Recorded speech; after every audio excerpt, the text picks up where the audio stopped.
أعوذ بالله من الشيطان الرجيم بسم الله الرحمن الرحيم وقضى ربك ألا تعبدوا إلا إياه وبالوالدين إحسانا إما يبلغن عندك الكبر أحدهما أو كلاهما فلا تقل لهما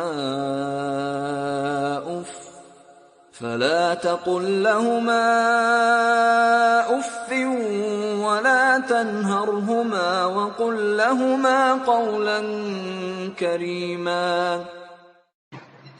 بسم اللہ الرحمن الرحیم۔ اور آپ کے پروردگار نے فیصلہ فرما دیا ہے کہ تم لوگ اللہ کے سوا کسی اور کی عبادت نہ کرو، ماں باپ کے ساتھ بہتر سلوک کرو۔ اگر تمہارے سامنے ان دونوں میں سے ایک یا دونوں بڑھاپے کو پہنچ جائیں تو ان کو اف تک نہ کہو اور نہ ان کو جھڑکو، ان کے ساتھ خوب ادب سے بات کرو۔ واخفض لهما جناح الذل من الرحمة وقل رب ارحمهما كما ربياني صغيرا۔ ان کے سامنے نیاز مندی سے عاجزی کے ساتھ جھکے رہو اور دعا کرتے رہو، اے میرے رب جیسے ان دونوں نے بچپن میں میری پرورش کی تھی، آپ ان دونوں پر اسی طرح رحم فرمائیے۔ ربكم اعلم بما في نفوسكم ان تكونوا صالحين فانه كان للاوابين غفورا۔ تمہارے پروردگار تمہارے دل کی باتوں کو بھی خوب جانتے ہیں، اگر تم نیک بن کر رہو تو اللہ توبہ کرنے والوں کی خطا معاف کر دیتے ہیں۔ وآت ذا القربى حقه والمسكين وابن السبيل ولا تبذر تبذيرا۔ اور رشتہ داروں کو ان کا حق ادا کرتے رہو اور محتاجوں اور مسافروں کو ان کا حق اور بیجا خرچ نہ کیا کرو۔ ان المبذرین كانوا اخوان الشیاطین وكان الشیطان لربه کفورا۔ بے شک فضول خرچی کرنے والے شیطان کے بھائی ہیں اور شیطان اپنے پروردگار کا بڑا ہی ناشکرا ہے۔ یہ بنی اسرائیل کی آیات نمبر 23 سے لے کر 27 تک کی آیات ہیں۔ آیت نمبر 23 سے 27 تک اللہ تعالیٰ نے زندگی کے مختلف شعبوں سے متعلق بنیادی ہدایت کا ذکر کیا ہے اور واضح فرمایا ہے کہ انسان کا خدا سے کیا تعلق ہونا چاہیے اور خدا کے بندوں سے کیسا تعلق ہونا چاہیے۔ چنانچہ پہلا حکم اللہ تعالیٰ سے متعلق دیا گیا کہ انسان کو خدا ہی کی عبادت کرنی چاہیے، خدا کے سوا کسی اور کے سامنے اس کی پیشانی جھکنی نہیں چاہیے۔ دوسرے، والدین کے ساتھ بہتر سلوک کا حکم دیا گیا اور خاص طور پر جب وہ بڑھاپے کو پہنچ جائیں، جبکہ انسان کو قدم قدم پر مدد کی ضرورت پڑتی ہے اور مزاج میں تیزی پیدا ہو جاتی ہے، تو خاص طور پر ان کے ساتھ صبر و برداشت اور تحمل سے کام لو۔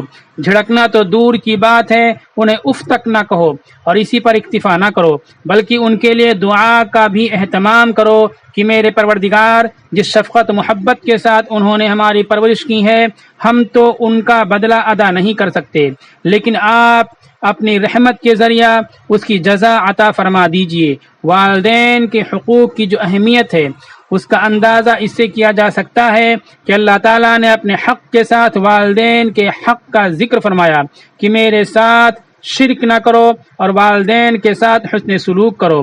اسی طرح رسول اللہ صلی اللہ علیہ وسلم نے صحابہ کرام سے ارشاد فرمایا کہ کیا میں تمہیں بتا دوں کہ سب سے بڑا گناہ کیا ہے؟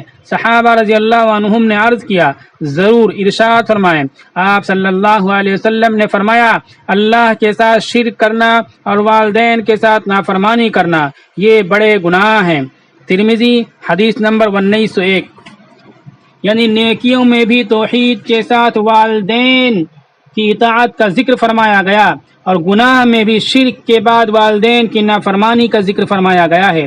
چنانچہ حدیثیں کثرت سے آئی ہیں جن میں والدین کے احترام اور ان کے ساتھ بہتر سلوک کی، نیز ان کے ساتھ بے احترامی اور نافرمانی سے بچنے کی تلقین کی گئی ہے۔ اس کے بعد آیت نمبر 26 اور 27 میں تیسرا چوتھا حکم بتلایا گیا ہے کہ رشتہ داروں، مسکینوں، مسافروں کے ساتھ بھی تعاون اور ہمدردی کا معاملہ کیا جائے اور فضول خرچی نہ کی جائے۔ میں آگے مزید تشریح معرف القرآن سے والدین کے حقوق کے تعلق سے کرتا ہوں۔ اس آیت میں وَقَضَىٰ رَبُّكَ أَلَّا تَعْبُدُوا، اس آیت میں حق تعالیٰ نے والدین کے ادب احترام اور ان کے ساتھ اچھا سلوک کرنے کو اپنی عبادت کے ساتھ ملا کر واجب فرمایا ہے، جیسا کہ سورہ لقمان میں اپنے شکر کے ساتھ والدین کے شکر کو لازم فرمایا ہے۔ انشکر لی ولوالدیک، یعنی میرا شکر ادا کر اور اپنے والدین کا بھی۔ اس سے ثابت ہوتا ہے کہ اللہ جل شانہ کی عبادت کے بعد والدین کی اطاعت سب سے اہم، اور اللہ تعالیٰ شکر کے ساتھ والدین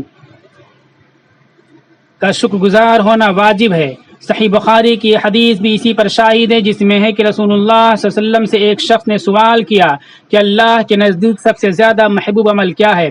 آپ صلی اللہ علیہ وسلم نے ارشاد فرمایا، نماز اپنے وقت مستحب میں۔ اس نے پھر دریافت کیا، اس کے بعد کون سا عمل ہے سب سے زیادہ محبوب ہے؟ تو آپ نے فرمایا، والدین کے ساتھ اچھا سلوک۔ مسند احمد، ترمذی، ابن ماجہ، مستدرک حاکم میں بسند صحیح حضرت ابو دردہ رضی اللہ عنہ سے روایت ہے کہ رسول اللہ صلی اللہ علیہ وسلم نے فرمایا کہ باب جنت کا درمیانی دروازہ ہے، اب تمہیں اختیار ہے کہ اس کی حفاظت کرو یا ضائع کر دو۔ اور جامع ترمذی، مستدرک حاکم میں حضرت عبداللہ بن عمر رضی اللہ تعالیٰ عنہ کی روایت ہے، اور حاکم نے اس روایت کو صحیح کہا ہے کہ رسول اللہ صلی اللہ علیہ وسلم نے فرمایا ہے کہ اللہ کی رضا باپ کی رضا میں ہے، اللہ کی ناراضی باپ کی ناراضی میں ہے۔ ابن ماجہ میں بروایت حضرت ابو امامہ نقل کیا ہے کہ ایک شخص نے رسول اللہ صلی اللہ علیہ وسلم سے دریافت کیا کہ اولاد پر ماں باپ کا کیا حق ہے؟ آپ صلی اللہ علیہ وسلم نے فرمایا، وہ دونوں ہی تیری جنت یا دوزخ ہیں۔ مطلب یہ کہ ان کی اطاعت و خدمت جنت میں لے جاتی ہے، ان کی بے ادبی اور ناراضی دوزخ میں۔ بیہقی نے اور ابن عساکر نے بروایت حضرت ابن عباس نقل کیا ہے کہ رسول اللہ صلی اللہ علیہ وسلم نے فرمایا، جو شخص اللہ کے لیے اپنے ماں باپ کو فرما بردار رہا، اس کے لیے جنت کے 2 دروازے کھلے رہیں گے، جو ان کا نافرمان ہو اس کے لیے جہنم کے 2 دروازے کھلے رہیں گے۔ اگر ماں باپ میں سے کوئی ایک ہی تھا تو ایک دروازہ جنت یا دوزخ کا کھلا رہے گا۔ اس پر ایک شخص نے سوال کیا کہ یہ جہنم کی وعید کیا اس صورت میں بھی ہے کہ ماں باپ نے اس شخص پر ظلم کیا ہو؟ تو آپ نے 3 مرتبہ فرمایا، وَإِن ظَلَمَا وَإِن ظَلَمَا وَإِن ظَلَمَا، یعنی ماں باپ کی نافرمانی اور ان کو ایذا رسانی تکلیف پہنچانے پر جہنم کی وعید ہے، خواہ ماں باپ نے ہی لڑکے پر ظلم کیا ہو، جس کا حاصل یہ ہے کہ اولاد کو ماں باپ سے بدلہ لینے کا حق نہیں ہے۔ انہوں نے ظلم کیا ہو تو یہ بھی ان کی خدمت اطاعت سے ہاتھ کھینچ لیں، یہ جائز نہیں ہے۔ بیہقی نے حضرت ابن عباس رضی اللہ عنہ سے نقل کیا کہ رسول اللہ صلی اللہ علیہ وسلم نے فرمایا، جو خدمت گزار بیٹا اپنے والدین ماں باپ پر رحمت و شفقت سے نظر ڈالتا ہے تو ہر نظر کے بدلے میں ایک حج مقبول کا ثواب پاتا ہے۔ لوگوں نے عرض کیا کہ اگر وہ دن میں 100 مرتبہ اس طرح نظر کر لے؟ آپ صلی اللہ علیہ وسلم نے فرمایا، ہاں 100 مرتبہ بھی ہر نظر پر یہی ثواب ملتا رہے گا۔ اللہ تعالیٰ بڑا ہے، اس کے خزانے میں کوئی کمی نہیں ہے۔ بیہقی میں بروایت ابی بکرہ نقل کیا ہے کہ رسول اللہ صلی اللہ علیہ وسلم نے فرمایا کہ سب گناہوں کی سزا تو اللہ تعالیٰ جس کو چاہتے ہیں قیامت تک لیٹ مؤخر کر دیتے ہیں، مگر والدین کی حق تلفی نافرمانی کی اس کی سزا آخرت سے پہلے دنیا میں بھی دی جاتی ہے۔ اس پر علماء فقہا کا اتفاق ہے کہ والدین کی اطاعت صرف جائز کاموں میں واجب ہے، ناجائز گناہ کے کام میں اطاعت واجب تو کیا جائز بھی نہیں ہے۔ حدیث میں ہے لا طاعت لمخلوق فی معصیت الخالق، یعنی خالق کی نافرمانی میں کسی مخلوق کی طاعت جائز نہیں۔ حضرت اسماء رضی اللہ تعالیٰ عنہ کے یہ واقعہ بخاری سے نقل کیا ہے کہ حضرت اسماء رضی اللہ تعالیٰ عنہ نے حضرت صلی اللہ علیہ وسلم سے سوال کیا کہ میری والدہ جو مشرک ہیں، کافر ہیں، بت پرست ہیں، مجھ سے ملنے کے لیے آئی ہیں، کیا میرے لیے جائز ہے کہ میں اس کی خاطر مدارات کروں، اس کی عزت اور اکرام کروں، کھانے پینے کا انتظام کروں؟ آپ صلی اللہ علیہ وسلم نے فرمایا سلی کی، یعنی اپنی ماں کے صلہ رحمی، خاطر مدارات کرو۔ اور کافر ماں باپ کے بارے میں خود قرآن کریم کا ارشاد موجود ہے وَصَاحِبْهُمَا فِي الدُّنْيَا مَعْرُوفًا، یعنی ماں باپ کافر ہوں، بت پرست ہوں، مشرک ہوں، اور اس کو بھی، لڑکے کو بھی کافر ہونے کا حکم دیں تو ان کا اس معاملے میں حکم ماننا تو جائز نہیں ہے، مگر دنیا میں ان کے ساتھ معروف طریقے کا برتاؤ کیا جائے۔ ظاہر ہے کہ معروف طریقہ یہی ہے کہ ان کے ساتھ بھلا معاملہ کیا جائے اور مدارات کا معاملہ کیا جائے۔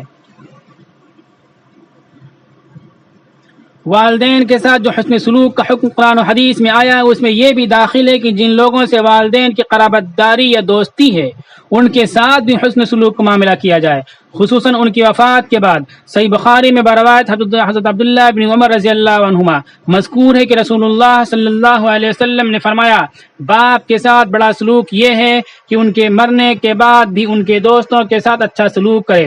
حضرت ابو سعید بدری رضی اللہ عنہ نے نقل کیا ہے کہ رسول اللہ صلی اللہ علیہ وسلم کے ساتھ بیٹھا تھا، ایک انصاری شخص آیا اور سوال کیا کہ یا رسول اللہ، ماں باپ کے انتقال کے بعد بھی ان کا کوئی حق میرے ذمہ باقی ہے؟ آپ نے فرمایا ہاں، ان کے لیے دعا اور استغفار کرنا، اور جو عہد انہوں نے کسی سے کیا تھا اس کو پورا کرنا، ان کے دوستوں کا اکرام و احترام کرنا، ان کے ایسے رشتہ داروں کے ساتھ صلہ رحمی کا برتاؤ کرنا جن کا رشتہ قرابت صرف انہی کے واسطے سے ہے۔ والدین کی حقوق ہیں جو ان کے بعد بھی تمہارے ذمہ باقی ہیں۔ والدین کی خدمت و اطاعت والدین کے ہونے کی حیثیت سے کسی زمانے اور کسی عمر کے ساتھ مقید نہیں، ہر حال ہر عمر میں والدین کے ساتھ اچھا سلوک واجب ہے، لیکن واجبات و فرائض کی ادائیگی میں جو حالات عادتاً رکاوٹ بنا کرتے ہیں، ان حالات میں قرآن کریم کا عام اسلوب یہ ہے کہ احکام پر عمل کو آسان کرنے کے لیے مختلف پہلوؤں سے ذہنوں کی تربیت بھی کرتا ہے، اور ایسے خیالات میں حکم کو پورا کرنے کی پابندی کی مزید تاکید بھی کرتا ہے۔ والدین کے بڑھاپے کا زمانہ جبکہ وہ اولاد کی خدمت کی محتاج ہو جائے، ان کی زندگی اولاد کے رحم کرم پر رہ جائے، اس وقت اگر اولاد کی طرف سے ذرا بھی بے رخی بھی محسوس ہو تو وہ ان کے دل کا زخم بن جاتی ہے۔ دوسری طرف بڑھاپے کے عوارض طبعی طور پر انسان کو چڑچڑا بنا دیتے ہیں۔ تیسرے بڑھاپے کے آخری دور میں جب عقل و فہم بھی جواب دینے لگتے ہیں تو ان کی خواہشات و مطالبات کچھ ایسے بھی ہو جاتے ہیں جن کا پورا کرنا اولاد کے لیے مشکل ہو جاتا ہے۔ قرآن کریم نے ان حالات میں والدین کی دل جوئی اور راحت رسانی کے احکام دینے کے ساتھ انسان کو اس کا زمانۂ طفولیت یاد دلایا کہ کسی وقت تم بھی اپنے والدین کے اس سے زیادہ محتاج تھے جس قدر آج وہ تمہارے محتاج ہیں، تو جس طرح انہوں نے اپنی راحت اور خواہشات کو اس وقت تم پر قربان کیا اور تمہاری بے عقلی کی باتوں کو پیار کے ساتھ برداشت کیا، اب جب کہ ان پر محتاجی کا وقت آیا تو عقل و شرافت کا تقاضا ہے کہ ان کے اس سابق احسان کا بدلہ ادا کرو۔ آیت میں کما ربیانی صغیرا سے اسی طرف اشارہ کیا گیا ہے، اور آیات مذکورہ میں والدین کی بڑھاپے کی حالت کو پہنچنے کے وقت چند تاکیدی احکام دیے گئے ہیں۔ اول یہ کہ ان کو اف بھی نہ کہے۔ لفظ اف سے مراد ہر ایسا کلمہ ہے جس سے اپنی ناگواری کا اظہار ہو، یہاں تک کہ ان کی بات سن کر اس طرح لمبا سانس لینا جس سے ان پر ناگواری کا اظہار ہو، وہ بھی اسی کلمہ اف میں داخل ہے۔ ایک حدیث میں حضرت علی رضی اللہ تعالیٰ عنہ کی روایت سے ثابت ہے، رسول اللہ صلی اللہ علیہ وسلم کا ارشاد منقول ہے کہ تکلیف پہنچانے میں اف کہنے سے بھی کم کوئی درجہ ہوتا تو یقیناً وہ بھی ذکر کیا جاتا۔ حاصل یہ ہے کہ جس چیز سے ماں باپ کو کم اذیت اور تکلیف پہنچے وہ بھی منع اور گناہ ہے۔ دوسرا حکم یہ دیا گیا ولا تنہرہما، لفظ نہر کے معنی جھڑکنے ڈانٹنے کے ہیں، اس کا سبب تکلیف پہنچنے کا ذریعہ ہونا ظاہر ہے۔ تیسرا وقل لہما قولا کریما ہے۔